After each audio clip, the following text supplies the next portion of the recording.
Terima kasih Anda masih menyaksikan program Berita Jawa Timur bersama saya, Imam Fawaid.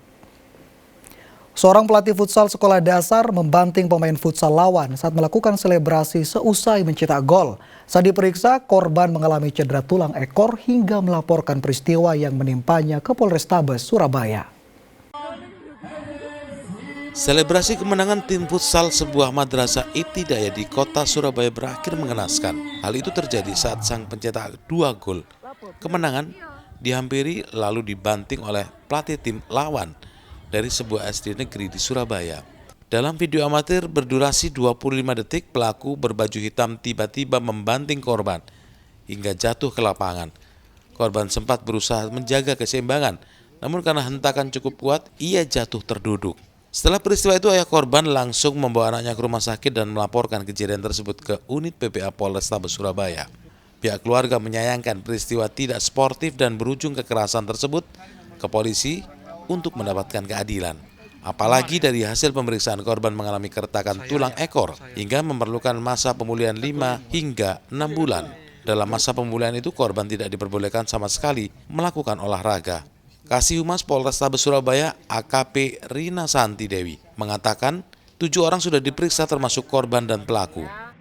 Mengenai penganiayaan terhadap anak sudah buat laporan ke polisi sekitar hari Minggu malam, dan karena kasus ini mendapat perhatian dari masyarakat, kepolisian sudah melakukan jemput bola, mendatangi sekolah dan sudah melakukan olah TKP. Sampai saat sekarang ini kita sudah memeriksa sampai 7 orang saksi yang terlibat pada saat itu. Kasus ini ditangani oleh Unit Perlindungan Perempuan dan Anak Satreskrim Polrestabes Surabaya. Selamat Riyadi melaporkan dari Surabaya. 2 bulan jadi target operasi, seorang bandar narkotika jenis sabu-sabu beromzet miliaran rupiah digerebek petugas Satreskrim Polres Probolinggo. Untuk melancarkan bisnis haramnya, pelaku berkedok menerima gadai motor dari para pembeli maupun pengedar kaki tangannya. Amir alias Escobar, seorang bandar sabu tak berkutik saat polisi dari Satreskrim Polres Probolinggo menggerebek rumahnya di desa Sebaung, Kecamatan Gending, Kabupaten Probolinggo. Pelaku sempat mengelak namun akhirnya tak berkutik setelah polisi menemukan sebuah bungkusan mencurigakan berisi sabu-sabu seberat 1 ons. Temuan itu juga diakui 2 orang lainnya yang berada bersama Amir saat penggerebekan berlangsung. Pelaku mengedarkan sabu-sabu melalui gadai motor. Para pengedar atau pengguna bisa membayar sabu-sabu dengan jaminan sepeda motor hingga batas waktu pembayaran yang ditentukan. Kasat Reskrim Polres Probolinggo, Ibtu Nurmansyah mengatakan tersangka Amir telah masuk dalam daftar pencarian orang atau DPO atas peredaran sabu-sabu senilai lebih 2 miliar rupiah berdasarkan informasi sejumlah tersangka yang lebih dulu diringkus.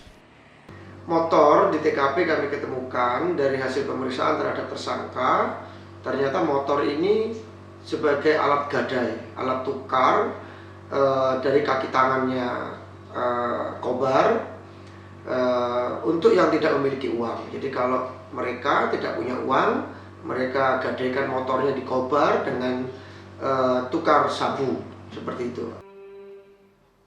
Selain sabu seberat 1 ons, polisi juga menyita 3 buah alat hisap sabu-sabu, uang jutaan rupiah, serta 11 unit motor milik tersangka Amir dan para nasabah sabu-sabu yang telah dijaminkan. Atas perbuatannya, Amir dijerat dengan Undang-Undang Narkotika dengan ancaman hukuman 20 tahun penjara. Dan Diari Gafur melaporkan dari Probolinggo.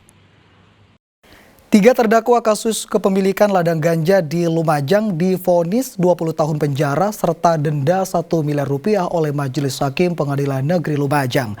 Terkait vonis tersebut, penasihat hukum terdakwa masih pikir-pikir untuk proses hukum selanjutnya.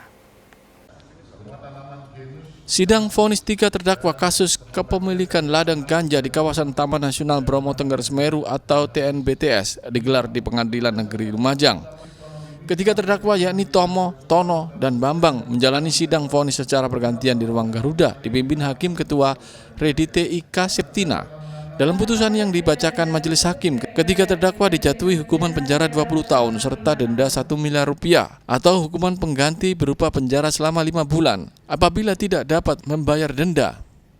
Ketiga terdakwa terbukti memelihara narkotika golongan 1 dalam bentuk tanaman ganja beratnya melebihi 1 kg.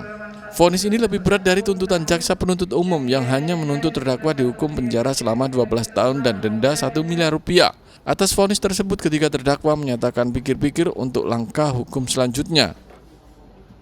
Karena hal ini sudah jadi kami akan melakukan pikir-pikir dulu untuk selanjutnya apakah nanti ada banding ataukah tergantung dari omongan saya nanti kepada Bambang atau terdakwa. Artinya akan melakukan upaya hukum lagi nanti? Ada upaya hukum nanti, ya, sesuai prosedur aja. Sementara 2 orang terdakwa lainnya masih akan menjalani persidangan dengan berkas terpisah karena tertangkap dalam waktu berbeda.